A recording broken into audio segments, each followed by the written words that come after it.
বিসমিল্লাহির রহমানির রহিম। মহান আল্লাহ পাকের আলিশান শাহী দরবারে শুকর যে আল্লাহ মেহেরবানি করে ঐতিহ্যবাহী বিশ্ব জাকির মঞ্জিল খানকায়ে মুজাদ্দিদিয়া কর্মী গ্রুপ কুড়িগ্রাম রাজারহাট উপজেলা কর্তৃক আয়োজিত আজকের বিশাল আজিমুশান ইসলামী জলসায় মালিকুল মুলক মহান মনিব আমাদেরকে আজকের এই মাহফিলে আসার সুযোগ করে দিয়েছেন। এই জন্য মনিবের শাহী আসমানে আমরা জবান খুলে সবাই শুকর করে বলি আলহামদুলিল্লাহ। এই মেঘের দিনে আল্লাহ মেঘ মুক্ত রেখেছেন। গতকালও অনেক জায়গায় বৃষ্টিপাত হয়েছে। আল্লাহ আজকে আমাদেরকে সুযোগ ও সুবিধা দিয়ে আজকের মাহফিল আমাদের রণবৃদ্ধি যেই মহান মনিব করে দিয়েছেন, সেই মনিবের শাহী দরবারে আবারও উচ্চ আওয়াজ করে জবান খুলে বলেন আলহামদুলিল্লাহ। আমরা সর্বশ্রেষ্ঠ নবীর উম্মত, সর্বশ্রেষ্ঠ জাতি আমরা। আল্লাহ কোরআনে বলেন খায়রা উম্মাতিন উখরিজাত লিন-নাসি তা'মুরুনা বিল মা'রুফি ওয়া তানহাউনা আনিল মুনকার। হাবিব, আপনার উম্মতকে আমি সর্বশ্রেষ্ঠ জাতি বানিয়েছি। পৃথিবীতে তাদের দুটা কাজ আমি দান করেছি। একটা মানুষকে ভালো কাজের দাওয়াত দিবে, আর একটা মানুষ কাজকে খারাপ কাজ থেকে ফিরিয়ে রাখবে। আমরা সর্বশ্রেষ্ঠ জাতি হয়েছি, এটা কি আমাদের বুজুর্গি না রসুলের কারণে?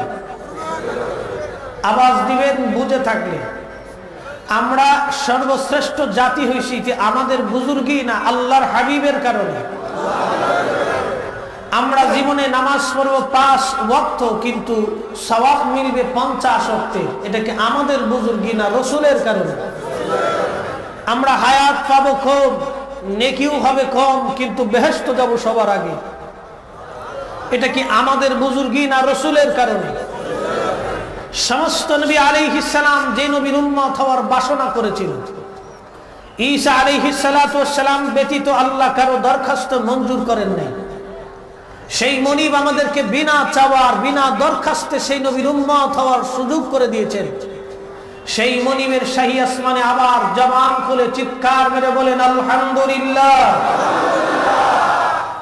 পবিত্র মেরাজের মাস, রজবের মাস, এই মাসে আল্লাহর হাবিবের এক মহামহিমান্বিত রজনীতে রসুলে আরাবী আল্লাহর হাবিবের সাথে দিদারে এলাহি করেছিলেন।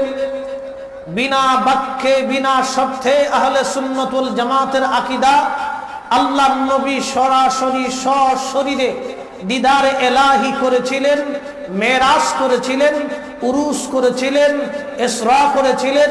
আপনাদের বিশ্বাস হয়? নবীজি সশরীরে এই রাত্রে মেরাজ করেছিলেন, এই রজব মাসের 26 তারিখ রাত্রে। আপনাদের বিশ্বাস হয়? আল্লাহু আকবার ওয়া লিল্লাহিল হামদু বিসমিল্লাহির রাহমানির রাহিম।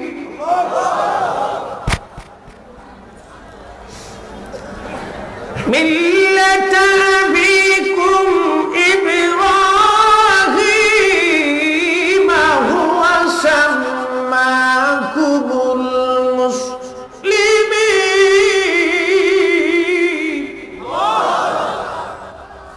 তোমাদের পিতা ইব্রাহিম, তোমাদের পিতা আবিকুম, ছেলের পিতা, স্ত্রীর পিতা, নাতির পিতা, পুতির পিতা, দাদার পিতা, নানার পিতা, বাপের বাবা, শ্বশুরের বাবা, নিজের বাবা ইব্রাহিম। মুসলিম নামেই তার পিতা ইব্রাহিম।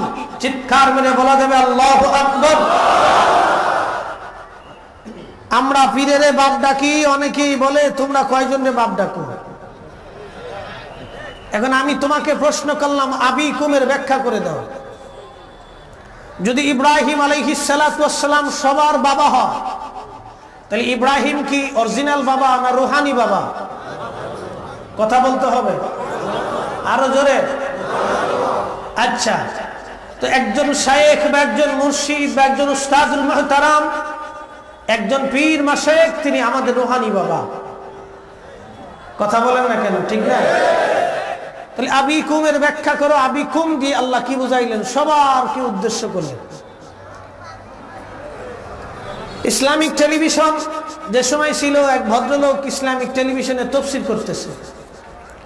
তো এক লোকে প্রশ্ন করলো, আমি তখন চ্যানেলটা দেখতাম মাঝে মধ্যে। এক লোকে প্রশ্ন করলো, ভদ্রলোক ওয়াজ করতেছিলেন, তাফসীর করে বলতেছিলেন নিজের বাবা ছাড়া অন্য কাউকে বাপ ডাকা হারাম। এখন হারাম ফতোয়া দিতে তো বাবাজি পয়সা করি লাগে না, হারাম ফতোয়া দিতে তো বাবাজি সময় লাগে না, বললেই চলে। ফতোয়া যে যেমনি পারে এমনি মারতেছে। আর এক ভদ্রলোক টেলিফোন করে বললেন, হুজুর ভালোই বলছেন, তাহলে আমাদের যে শ্বশুর আব্বা আছে, তো শ্বশুর আব্বারে কি কমো, বিয়াই কমো? না, শ্বশুর আব্বারে মিয়া সাফ করবেন। হুজুর বিয়া তুমি মাফ করবেন, আমাদের এলাকায় দুলাবাইরে মিয়া সাফ করা। তো এই হচ্ছে আমাদের দেশের অবস্থা। আমরা পীর মাশায়েখদের কথা শুনলে অনেকের চোখ কপালে উঠে চলে যায়। শুনে রাখেন মুসলিম, পাকিস্তানের লাহোরে দাতাগঞ্জে বক্স ঘুমিয়েছেন। পাকিস্তানে দিন এসেছে দাতাগঞ্জে বক্সের হাত ধরে। উজবেকিস্তানের বুখারাতে খাজা বাহাউদ্দিন নকশবন্দ ঘুমিয়েছেন। রাশিয়ার উজবেকিস্তানের সমস্ত অঞ্চলে আল্লাহর দিন এসেছে আউলিয়া কেরামদের হাত ধরে। ভারতের রাজস্থানে খাজা মাইনুদ্দিন চিশতি আজমেরি সেঞ্জুরি ঘুমিয়েছেন। ভারতের জমিনে ইসলাম এসেছে খাজা মাইনুদ্দিন চিশতির হাত ধরে। বাংলার জমিনে ঘুমিয়েছেন শাহজালাল ইয়ামানি মুজাররিদি। শাহজালাল ইয়ামানি মুজাররিদি রাহমাতুল্লাহর হাত ধরে বাংলার জমিনে ইসলাম এসেছে। আউলিয়া কেরামদের দেওয়া, আউলিয়া কেরামদের পাওয়া, আউলিয়া কেরামদের শিক্ষা এই জমিনে চলবে। কথা বলেন ঠিক করেছি?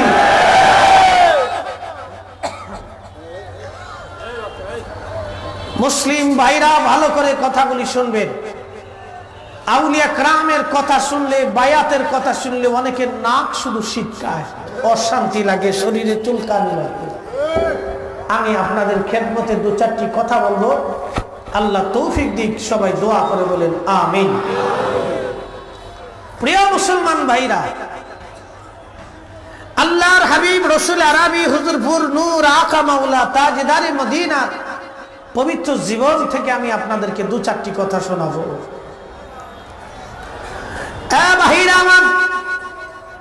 কোরআন শরীফে আমার আল্লাহ রাব্বুল আলামিন বায়াতের ব্যাপারে আল্লাহ বলেন, ইয়া আইয়ুহাল্লাযীনা ইয়া আইয়ুহান নাবিয়্যু ইযা জাআকাল মুমিনাতু ইউবাইয়িনাকা আলা আল্লা ইউশরিকিনা বিল্লাহি শাইআ। কোরআন শরীফে আল্লাহ বলে, হাবিব, হে নবী, ইযা জাআকাল মুমিনাত, যখন মুমিন নারীরা আপনার কাছে যাবে, ইউবাইয়িনাকা, আপনি তাদেরকে বায়াত করান। আল্লাহর নবী অনেকগুলি শর্ত দিলেন আমার আল্লাহ। সেই শর্তের উপরে আমার আল্লাহ রাসূল আল্লাহর হাবিব মুসলমানদেরকে বায়াত করাইছেন। প্রশ্ন রাখতে পারেন মুফতি সাহেব, আল্লাহর নবী তো অমুসলিমদেরকেও কালিমার উপরে বায়াত করিয়েছেন। কোরআনের এই আয়াতে আল্লাহ বলেন, ইয়া আইয়ুহান নাবিয়্যু ইযা জাআকাল মুমিনাত, হে রাসূল, যখন মুমিন নারীরা আপনার কাছে যাবে। আল্লাহ মুমিন নারীদের কথা বলেছেন, আল্লাহ কাফেরদের কথা বলেন নাই, আল্লাহ মুমিন নারীদের কথা বলেছেন। মুমিন নারীদেরকে আপনি বায়াত করাবেন। কিসের উপরে বায়াত? আলা আল্লাহ ইউশরিকনা বিল্লাহি শাইআ, প্রথম নাম্বার বায়াত হবে তারা আমি আল্লাহর সাথে কাউকে শিরিক করবে না, শরীক করবে না। প্রথম নাম্বার শর্ত। আল্লাহ রাব্বুল আলামিন ডেকে বলেন, আমার আল্লাহ বলেন, হাবিব, প্রথম নাম্বার শর্ত হলো তারা আমি আল্লাহর সাথে কাউকে শরীক করবে না, এর উপরে বায়াত করাবেন। পীর বা শায়েখদের নাম শুনলে অনেকে শিরিকের মাসলা দেয়, এগুলো সব শিরিক, সব বিদআত, নতুন আবিষ্কার হইছে সব। বায়াতের কথা শুনলে অনেকে নাক শিরকে, সব বিদআত, সব শিরিক, সব নাজিজ কর্মকাণ্ড। আমি আপনাদেরকে ছোট্ট করে বুঝাই। অনেকেই ওয়াজ করে আমরা সরাসরি আল্লাহর কাছে চাই, আল্লাহর কাছ থেকে পাবো, আল্লাহ আমাদেরকে দিবেন, আমাদের কোনো মাধ্যমের প্রয়োজন হয় না। যে সমস্ত ভাইরা এই কথাগুলি অবান্তর যুক্তিগুলি দিয়ে থাকেন, আমি আমার ওই সমস্ত ভাইদের ব্যাপারে আল্লাহর নবী ও সাহাবায়ে কেরামের জীবন থেকে দেখাইতে চাই যে সাহাবায়ে কেরাম কিভাবে রাসূলকে বিশ্বাস করতেন। তাদের জীবন থেকে আমি সহিহ হাদিসের মাধ্যমে দেখাইতে চাই যে সাহাবায়ে কেরাম উসিলা কিভাবে মেনেছেন আর আমাদেরও কিভাবে মানা দরকার। আমাদের বিশ্বাস রাখতে হবে সাহাবীরা যেই রাস্তা, সেই রাস্তাতে আমাদের ঘুমাইতে হবে। সাহাবায়ে কেরাম যেইভাবে দ্বীন ধর্ম গ্রহণ করেছেন, দ্বীন ধর্ম আমাদেরকে সেইভাবেই মেনে নিতে হবে। নিজেরা অতিরিক্ত অবাঞ্ছিত বেশি বাড়াবাড়ি করলে দ্বীন ধর্ম হবে না। ধর্ম কারো ব্যক্তিগত কথাই চলে না, ধর্ম চলে আল্লাহ এবং আল্লাহ রাসূলের সিদ্ধান্তে। কথা বলেন ঠিক না বেঠিক? আবার বলি, ধর্ম কারো ব্যক্তিগত সিদ্ধান্তে চলে না। আবার বলি, ধর্ম কারো ব্যক্তিগত সিদ্ধান্তে চলে না। ধর্ম চলবে আল্লাহ এবং আল্লাহ রাসূলের রুল অনুযায়ী। ধর্ম মানতে হবে আল্লাহ এবং আল্লাহ নবীর রুল অনুযায়ী। কারো পছন্দ মতো ধর্ম চলবে না, ঠিক না? আমার দিকে তাকাবেন, অনেক মানুষ বাজারে ঘাটে রাস্তাঘাটে আছে। আমি বলবো আপনারা রাস্তাঘাটে না থেকে দেখেন হাজার হাজার মুসলমান মাহফিলের ভিতর বসে পড়ছে। আপনারা এসে বসেন, সাইডে অনেক জায়গা আছে, কোরআন হাদিসের কথাগুলি আমি আপনাদেরকে শোনাবো। আমার সামনে ছোট্ট যে ফাইলটা আছে এর ভিতরে কয়েক হাজার হাদিস আছে। আমার ঘরে রাখা 37টা হাদিসের কিতাব থেকে আমি যাচাই বাছাই করে কিছু হাদিস আনছি। সম্পূর্ণটা আনা সম্ভব না। 37টা হাদিসের কিতাবের 3টা হাদিসের কিতাবের কথা বলে বাদ বাকিটা বলা অসম্ভব। একটা হাদিসের কিতাব আছে মুসান্নিফ ইবনে আবি শাইবা, এই কিতাবের ভিতরে 39,000 হাদিস লেখা আছে। সুবহানাল্লাহ যেমনি কোন মানে সুবহানাল্লাহ বুড়ো হয়ে গেছে না? সুবহানাল্লাহ বুড়ো হয়েছে নি না? ভাওয়ার নাই, তাহলে জোরে বলেন সুবহানাল্লাহ। আর একটা হাদিসের কিতাব আছে ইমাম আহমদ রাহমাতুল্লাহ আলাইহি, মুসনাদ আহমদের ভিতরে 26,000-এর উপর হাদিস আছে। আর একটা হাদিস আছে জামিউল আহাদিস, ইমাম সুয়ুতি, ইমাম জালালউদ্দিন সুয়ুতি রাহমাতুল্লাহ আলাইহি জামিউল আহাদিস তাকরার সহ এই কিতাবের ভিতরে 59,000 হাদিস লেখা আছে। এই 1,19,000 হাদিস শুধু 3টা কিতাব থেকে বললাম, বাদ বাকি 34টা হলো এক্সট্রা রয়েছে। এখান থেকে মাত্র কয়েকটা হাদিস আনছি আমি আপনাদেরকে শোনানোর জন্য। আল্লাহ তৌফিক দিক। আওয়াজ তুলে জোরে বলেন আমিন। আশেপাশে বাহিরে যারা আছেন সবাই ভিতরে এসে বসেন। এটা আর একটু সরাও তো, একটু অসুবিধা লাগতেছে। স্ট্যান্ডটা সরাই দাও। ওকে, ঠিক আছে। নড়াচড়া না করলে ওয়াজে শান্তি হয় না, বুঝেন না? আমাদের ধর্ম তো এখন যে যেমনি সেমনি খালি ফতোয়া মারতে মারতে ধর্ম শেষ করার বুদ্ধি করছে। ওই এক বেটার নতুন প্যান্ট কিনছিল, তো 2 ইঞ্চি লম্বা, বিবিরে ডাক দেখায়, বিবিও 2 ইঞ্চি লম্বা হয়ে গেছে, তুমি কাটটা কমাই। চিন্তা করলো বিবির মনে নাও থাকতে পারে, বড় মেয়েরে ডাক দেখে, তুই 2 ইঞ্চি কাটিস। মাঝে মেয়েরে কইছে, সাজ্যে মেয়েরে কইছে, ছোটটারও কইছে। বাড়ির থেকে বের হওয়ার সময় দেখে বেটার বউ ডাক দেখে, মারে সবাইরই কইছি মনে নাও থাকতে পারে, তুমি 2 ইঞ্চি কাটটা কমাই। সবাই 2 ইঞ্চি করে কাটছে। সকালবেলা বেড়ায় ফুল প্যান্ট ভরবার যায়, দেখেন হাফ প্যান্ট হয়ে গেছে। এখন আমাদের দেশে ইসলাম ওইভাবে কাটতে কাটতে ইসলামকে ল্যাংটা বানানোর বুদ্ধি হয়েছে। মুসলমান আউলিয়া কান্দের দেওয়া ইসলাম, মুজাদ্দিদ আল ফাসানি, আল ফারুকি সেরহিন্দি, সেই রক্ত ঝরানো ইসলাম সম্রাট আকবর ও জাহাঙ্গীর যেই দিন এই উপমহাদেশ থেকে ধর্ম বিদায় করতে চেয়েছিলেন, একমাত্র মুজাদ্দিদ আল ফাসানি, আমাদের এই তরিকার রাহবার, আমাদের এই সিলসিলার ইমাম মুজাদ্দিদ আল ফাসানি আল ফারুক সেরহিন্দি সেই দিন বাতিলের বিরুদ্ধে ওয়াসের মাধ্যমে না, খোদাই মদদের মাধ্যমে এই জমিন আল্লাহ হুকুমত কায়েম করেছিলেন। কথা বলেন ঠিক না?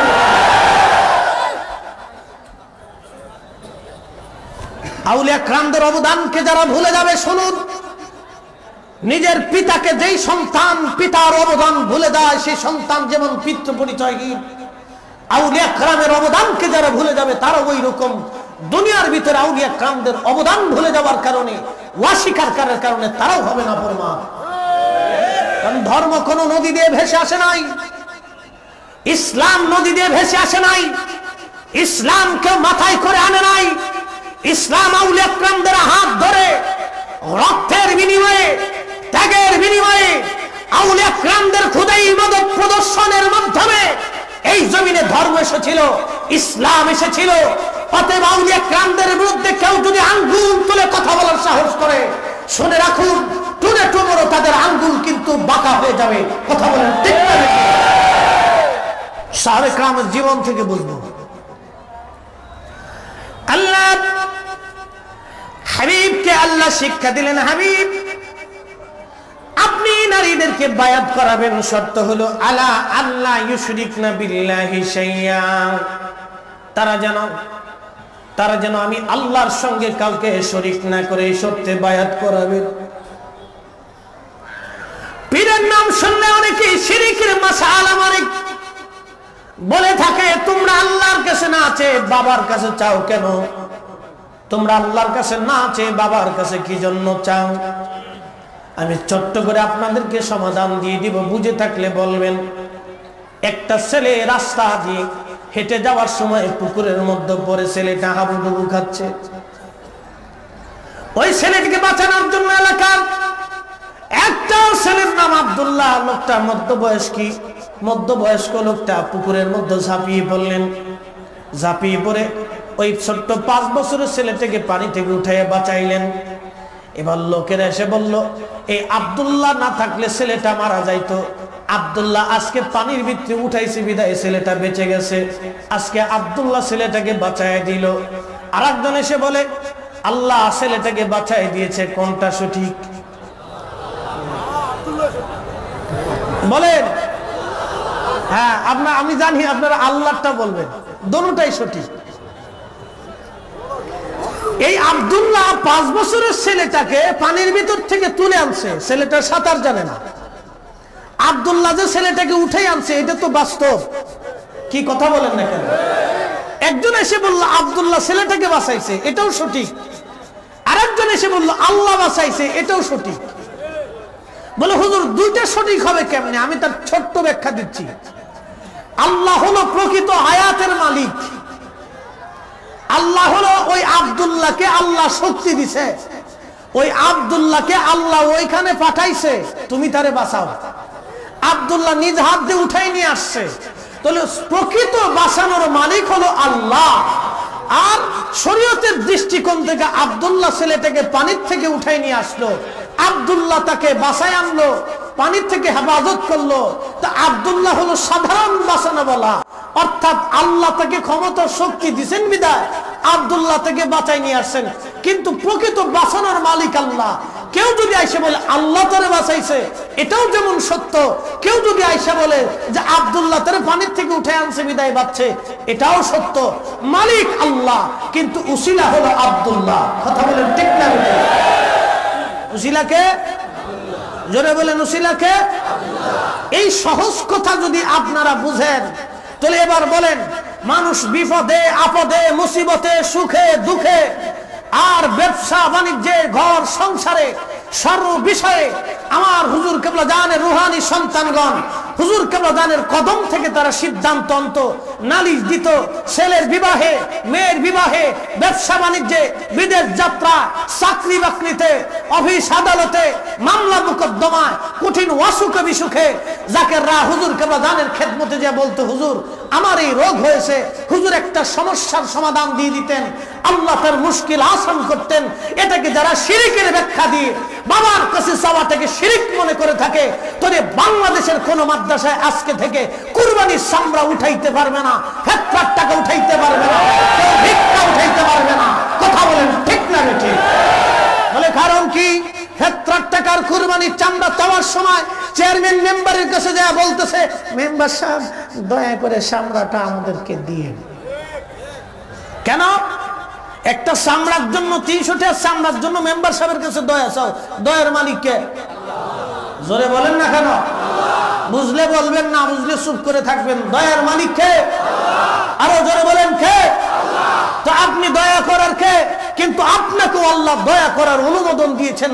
আল্লাহ রাসূল সহিহ মুসলিমের হাদিসে বলেন, মান লাম ইয়ারহামিল্লাহ ওয়া মান লাম ইয়ারহামিল্লাহ, যে মানুষকে দয়া করে না আল্লাহ তাকে দয়া করে না, যে মানুষকে রহম করে না আল্লাহ তাকে রহম করে না। তাহলে মানুষও মানুষকে রহম করতে পারে, মানুষ মানুষকে দয়া করতে পারে। কথা বলেন না কেন ঠিক না? আমরা অনেক সময় বলি যে আমার পীর আমাকে দয়া করছেন, এই শব্দটার কারণে অনেকে আমাকে শিরিকি বেদাতি বলে ব্যাখ্যা দেয়। কে সব শিরিক? আচ্ছা বলেন, আমার পীর আমাকে দয়া করছেন, এই শব্দটা তো খারাপ কিছু না। দয়াটা দুই সিস্টেমে হতে পারে। এক নম্বর, কেউ এসে ইমাম সাহেব হুজুরের কানে কানে বলল, হুজুর আপনি দয়া করে আমার পোলাটার জন্য দোয়া করেন, আমার ছেলেটাও অসুস্থ, সে বেমারি, ডাক্তারের চিকিৎসায় ফায়দা হচ্ছে না, আপনি দয়া করে আমার পোলাটার জন্য একটু খাস করে দোয়া করে দেন।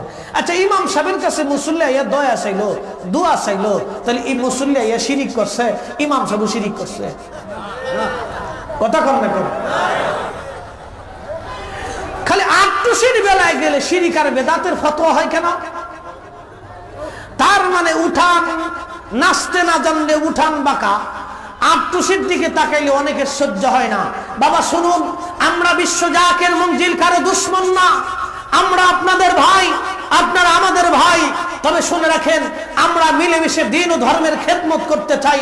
তবে বিশ্ব জাকের মঞ্জিলের বিরুদ্ধে আজ যে বা যারা ইতিপূর্বে বাঁকা আঙ্গুল লাগিয়েছে অথবা আঙ্গুল উঁচা করেছে, টুডে টুমরো তাদের আঙ্গুল বাঁকা হয়ে গেছে। কথা বলেন ঠিক না?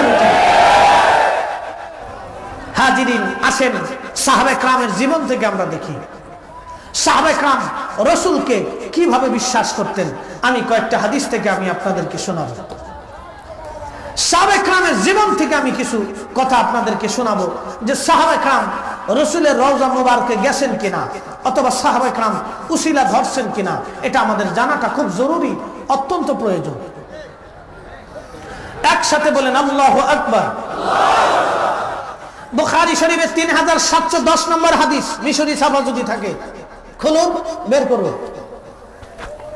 আল্লাহ রাসূলের সাহাবী খাদিম রাসূল হযরত আনাস বলেন, হযরত ওমরের জামানায় মুসলমানদের দুর্ভিক্ষ হলো, বৃষ্টি নাই, বৃষ্টির অভাব। হযরত আনাস বলেন, বৃষ্টি দারুণ অভাবে মুসলমান দিক বিদিক হয়ে গেল। মুসলমানরা খলিফাতুল মুসলিমিন হযরত ওমরের কাছে যায় বললেন, হুজুর বৃষ্টির খুব দরকার। খলিফাতুল মুসলিমিন হযরত ওমর খোদার দরবারে হাত বাড়ায় দোয়া করতে লাগলেন, আল্লাহুম্মা ইন্না কুন্না নাতাবাসসালু ইলাইকা বিনাবিয়িনা ফাতাসকিনা ওয়া ইন্না নাতাবাসসালু ইলাইকা বিআমিন নাবিয়িনা ফাআসকিনা ক্বালা ফায়াসকুন। রাওয়াহুল বুখারী। আওয়াজ তুলে বলেন মারহাবা। খলিফাতুল মুসলিমিন হযরত ওমর, খলিফাতুল মুসলিমিন হযরত ওমর, এই ওমরকে, ওমরের জুতা যদি এক পাল্লায় দেওয়া হয়, আমাদের तमाम পৃথিবীর মুসলমানকে যদি আর এক পাল্লায় দেওয়া হয়, হযরত ওমরের জুতা ওজনের সমান হবে না। হযরত ওমর দোয়া করে, আল্লাহুম্মা ইন্না কুন্না নাতাওয়াসসালু ইলাইকা বিনাবিয়িনা ফাতাসকিনা।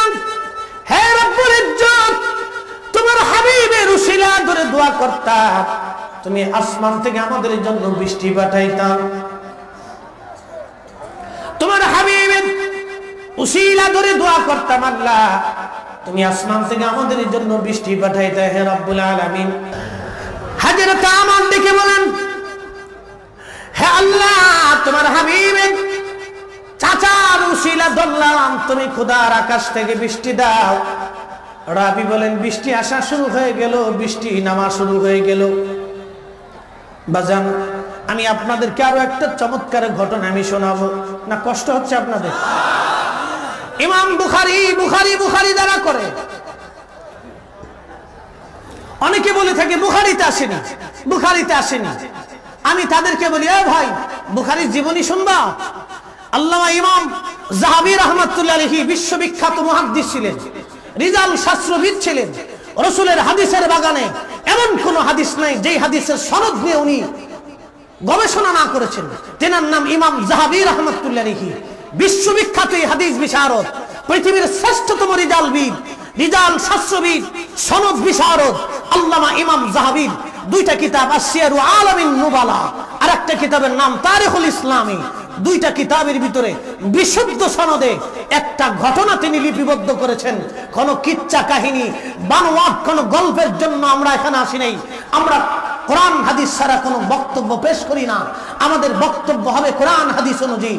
যদি কোরআন হাদিস অনুযায়ী আমাদের বক্তব্য ঠিক থাকে, মুসলিম হিসেবে কোরআন হাদিস মানতেই হবে। আর যদি ঠিক না থাকে একটা শব্দ মানা লাগবে না। কথা বলেন ঠিক না? ঠিক, একটা কথা মানতে হবে না, কিন্তু মুসলমান হিসেবে কোরআন হাদিসের সব কথাগুলি মেনে নিতে হবে। খুব অসুবিধা লাগতেছে? আওয়াজ জোরে বলেন আল্লাহু আকবার। দুঃখের বিষয় হলো সত্য, আজকে উসিলাকে অস্বীকার করে আমাদের দেশে, বাংলাদেশে একদল মুসলমান আছে বুকের উপরে হাত বেঁধে নামাজ পড়ে না? আছে না? আমাদের উত্তরবঙ্গে তো আবার বেশি আছে। সাইকেল হাদিস আবার বহুত আছে দেশে। আমার দিকে তাকান। হযরত ইমাম বুখারী রাহিমাহুল্লাহ ওনা মনে করে যে এটাই সহিহ আর বাদ বাকি যা আছে সব জয়ীফ। এটা আমরা যে নাভির নিচে হাত বেঁধে নামাজ পড়ি এটাকে আমরা জয়ীফ মনে করি, দুর্বল। আমরা দুর্বল হইছি। 1400 বছর ধরে এই দেশে ইসলাম প্রতিষ্ঠিত করে আমাদের আউলিয়া کرام ধর্ম শিখিয়ে দিয়ে গেছেন। আমরা দুর্বল হইছি। উন্ডা হঠাৎ করে গিয়া সৌদি আরবের তেল বিক্রি করা টাকা পাইয়া উন্ডা সহি হয়ে গেছে, আর আমরা আজকে দুর্বল হয়ে গেছি। কি কথা কোন না কেন? আমরা দুর্বল না, ও সোনার সান্ধু, দুর্বল না। আমরা দুর্বল না। আমরা দুর্বল হলে এই জমিনে ধর্ম দুর্বল হয়ে যেত। কথা বলেন না কেন? আমরা হানাফি মাযহাবের মুসলমান দুর্বল হলে এই উপমহাদেশের 40 কোটি 75 কোটি মুসলমান দুর্বল হয়ে যেত। এই জমিনের 75 কোটি মুসলমান দুর্বল না।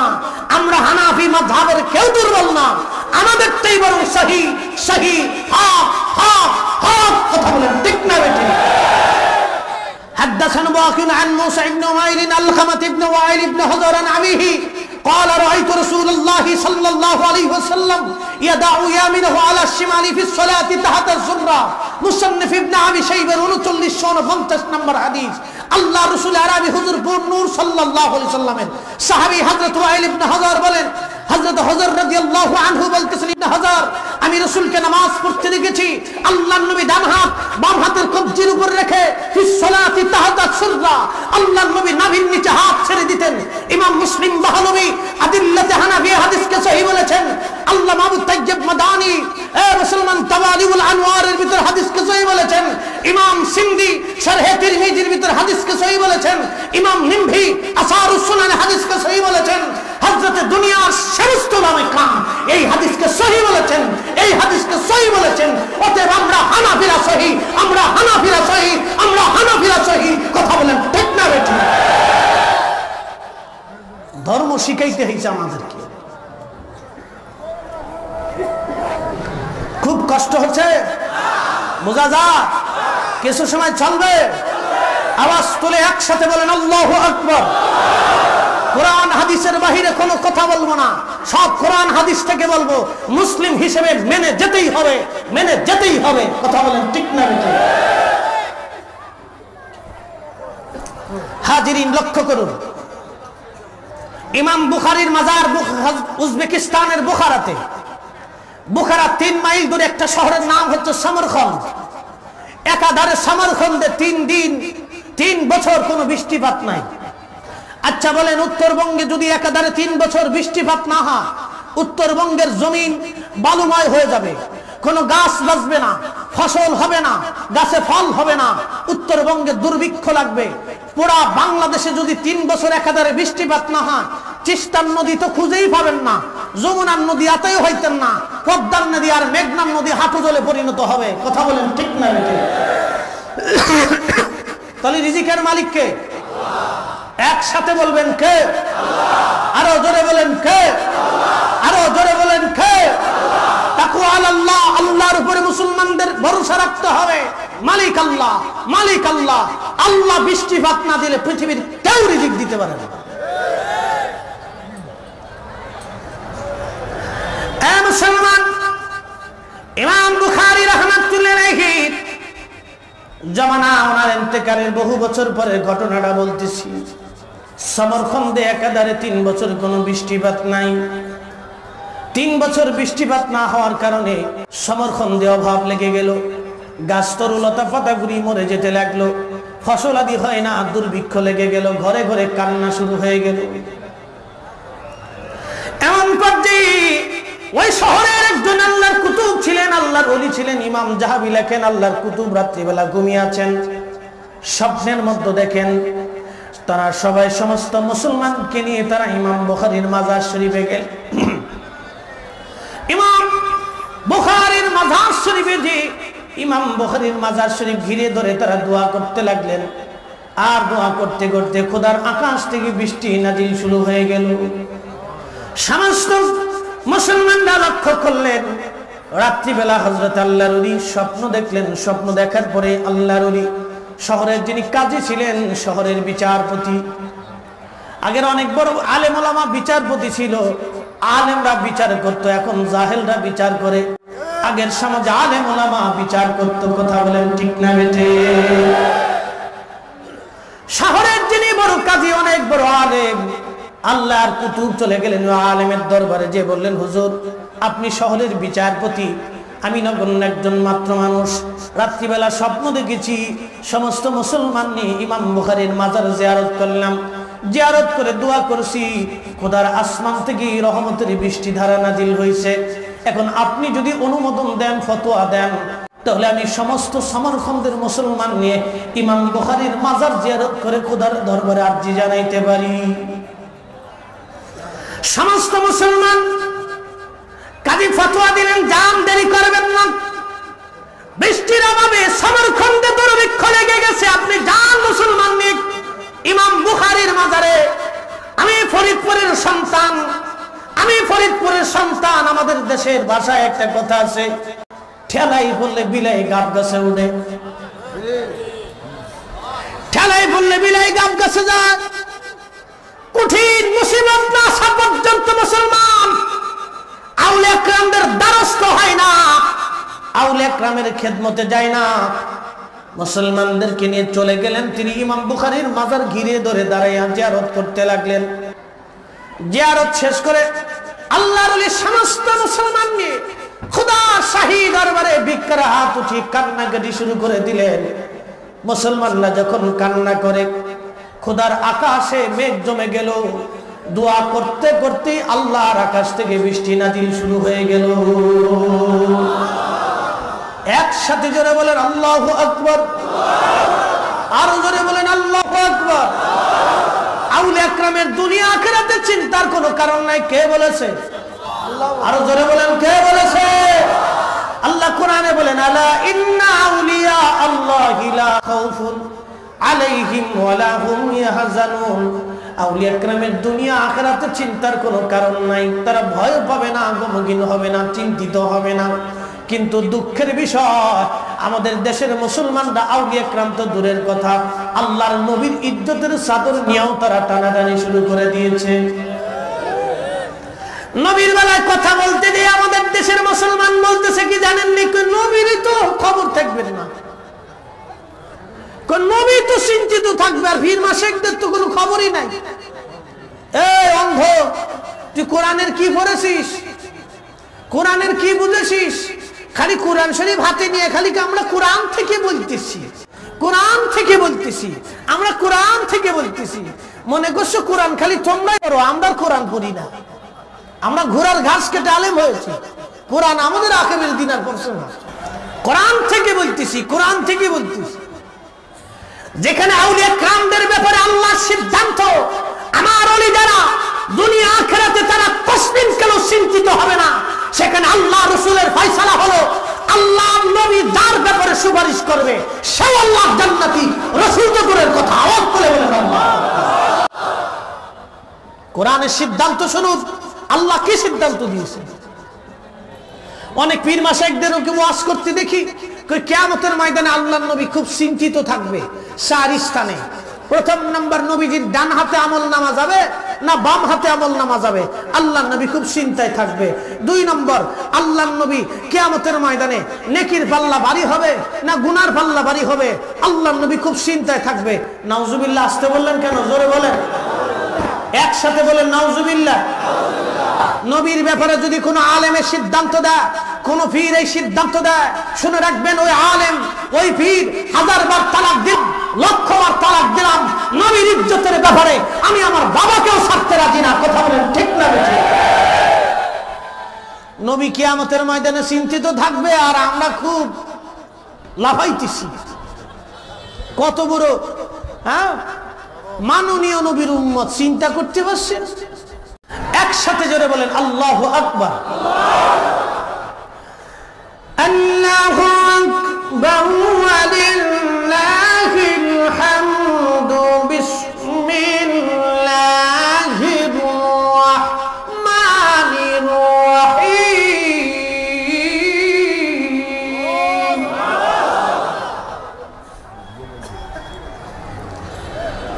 ওয়ালাউ আন্নাহুম ইয ظلموا أنفسهم جاءوك فاستغفروا الله واستغفر لهم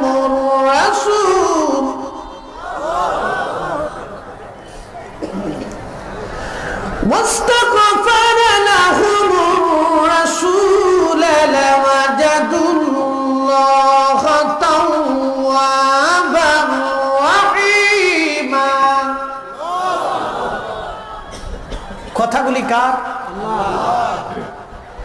আল্লাহ রেখে বলেন, হে বান্দা চিন্তার কোনো কারণ নাই, পেরেশানির কোনো কারণ নাই। ওয়ালাউ আন্নাহুম ইযলামু আনফুসাহুম জাউকা ফাস্তাগফিরুল্লাহ ওয়াস্তাগফারা লাহুমুর রাসূল লাওয়াজাদুল্লাহ তাওয়াবার রহিমা। আল্লাহ বলেন, বান্দা তুমি চিন্তিত হইও না। তোমার নফসের উপরে যদি তুমি জুলুম করো, কবিরা গুনাহ করো, ভয়ের কোনো কারণ নাই। জাউকা রাসূলের বারগাহে চলিয়া যাও, আর আল্লাহর হাবিবের দরবারে যায়া তোমরা আমি আল্লাহর কাছে তওবা করে ইস্তিগফার করো। ওয়াস্তাগফারা লাহুমুর রাসূল, আমার নবী যদি তোমার ব্যাপারে সুপারিশ করে, হে বান্দা শুনো, লাওয়াজাদুল্লাহ তাওয়াবার রহিমা, আমি আল্লাহ তোমার জীবনের সমস্ত গুনাহগুলি মাফ করে দিব। আওয়াজ তুলে বলা যাবে কি মারহাবা। ইয়া রাসূলুল্লাহ কামলি ওয়ালা আইনি আমার বুকে ইয়া রাসূলুল্লাহ কামলি ওয়ালা আইনি আমার বুকে ইয়া রাসূলুল্লাহ কামলি ওয়ালা। বলেন না ইয়া রাসূলুল্লাহ কামলি ওয়ালা আইনি আমার বুকে ইয়া রাসূলুল্লাহ কামলি ওয়ালা। ডাকেরি আপনার কৃত দাসে, ডাকেরি আপনার কৃত দাসে, শান্তি দাও মোর করি যা ইয়া রাসূলুল্লাহ কামলি ওয়ালা আইরি আমার বুকে ইয়া রাসূলুল্লাহ কামলি ওয়ালা। ফকির দরবেশ বাদশাহলি তুলিতে সেই ফুলের কলি, ফকির দরবেশ বাদশাহলি তুলিতে সেই ফুলের কলি, ওরে কান্ধে নিয়ে ভিক্ষার ঝুলি, ওরে কান্ধে নিয়ে ভিক্ষার ঝুলি, বাস করে তারা গাছতলা। ইয়া রাসূলুল্লাহ কামলিওয়ালা আইরি আমার বুকে ইয়া রাসূলুল্লাহ কামলিওয়ালা। ডাকেরি আপনার কৃত দাসে, ডাকেরি আপনার কৃত দাসে, শান্তি দাও মোর কলিজা ইয়া রাসূলুল্লাহ কামলিওয়ালা। মুসলমান, এই আয়াতি কারিমা তাফসীরে জালালাইনের হাসিয়ার ভিতরে একখানা ঘটনা আমি আপনাদেরকে শোনাই। তাফসীরে জালালাইনের হাসিয়া, মাদ্রাসাতে যদি তাফসীরে জালালাইন থাকে দেওবন্দি ছাপা, তো দেখুন এর হাসিয়ার ভিতরে একটা কৌল আছে। আর যদি তাফসীরে ইবনে কাসির থাকে মিশরি ছাপা, এর ভিতরে আরেকটা ঘটনা দেখুন, একই ঘটনা। যদি তাফসীরে আবু হাতিম থাকে তো তাও দেখুন, তাফসীরে তবারি থাকলে তাও দেখুন। একটা নির্ভরযোগ্য ওয়াকি আসছে রাসূলের জীবন থেকে। এক সাহাবী নবীর ইন্তেকালের 2 বছর পরে আল্লাহর হাবিবের রওজা শরীফে যে কান্নাকাটি শুরু করলেন। সাহাবী আল্লাহর হাবিবের রওজা শরীফে যে কান্নাকাটি করে, সাহাবী কান্দার বলে ইয়া রাসূলুল্লাহি ইয়া হাবিবাল্লাহ, নবী গো ওয়াকাদ জালাবতু নফসি, আমি আমার নফসের সাথে জুলুম করেছি। ওয়াজিতুকা, আমি আপনার খেদমতে আসছি। ইয়া রাসূলুল্লাহি ইয়া হাবিবাল্লাহ আস্তাগফিরুল্লাহ যামবি, আমি আমার নফসের সাথে জুলুম করেছি, খোদার দরবারে তওবা করতেছি। ফাস্তাগফিরলি বিরাব্বি, আপনি আপনার আল্লাহর কাছে বইলা আমারে maaf করে দেন। জোরে জোরে বলেন সুবহানাল্লাহ।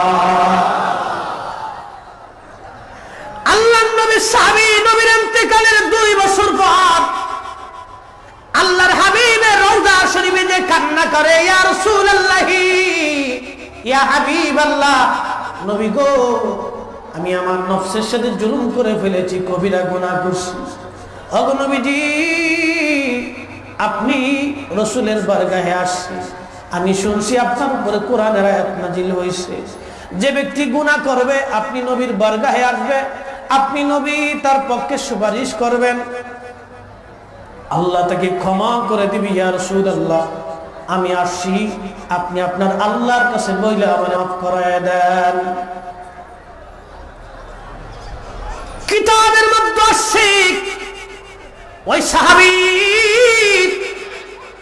উতুবির ঘটনায় কোন বর্ণনাতে 2 সনদ আসছে। কেউ বলেছেন সাহাবী চলে গেলেন, রাত্রিবেলা নবী তাকে স্বপ্ন দেখাইলেন।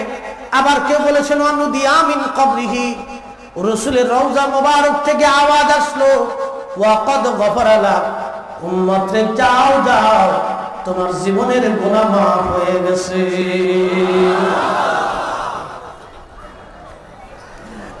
সুন্নি মুসলমান ভালো করে শুনেন, আল্লাহর নবী রওজা শরীফে সাহাবী রওজার বাহির থেকে রাসূলের খেদমতে ক্ষমা চায়, হুজুর আপনি আল্লাহর কাছে বইলে আমারে maaf করে দেন। সাহাবী ক্ষমা চাইলেন, আল্লাহর কাছে উসিলা ধরলেন আমার নবীরে। আল্লাহ রাসূল রওজা শরীফের ভিতর জিন্দা, বিশ্বাস আছে? আছে? আর করে বলেন আছে? মুসনাদ আবু ইয়ালার হাদিস সহিহ লা শাক আলাইহি বা সহিহ, রাসূল বলেন আনবিয়া ওয়াহইয়াউন ফি কুবুরিহিম ইউসাল্লুন, নবী আলাইহিস সালাম রওজার ভিতরে জিন্দা, কবরের মধ্যে তারা নামাজ আদায় করে। আওয়াজ তুলে জোরে বলেন না মারহাবা। এমন প্রশ্ন করতে পারে, বুঝলাম নবী জিন্দা, তাহলে আউলিয়া কেরামও কি জিন্দা? হ্যাঁ, আউলিয়া কেরামও জিন্দা। দলিল লাগবে? দলিল দিব? তাহলে একসাথে বলেন আল্লাহু আকবার।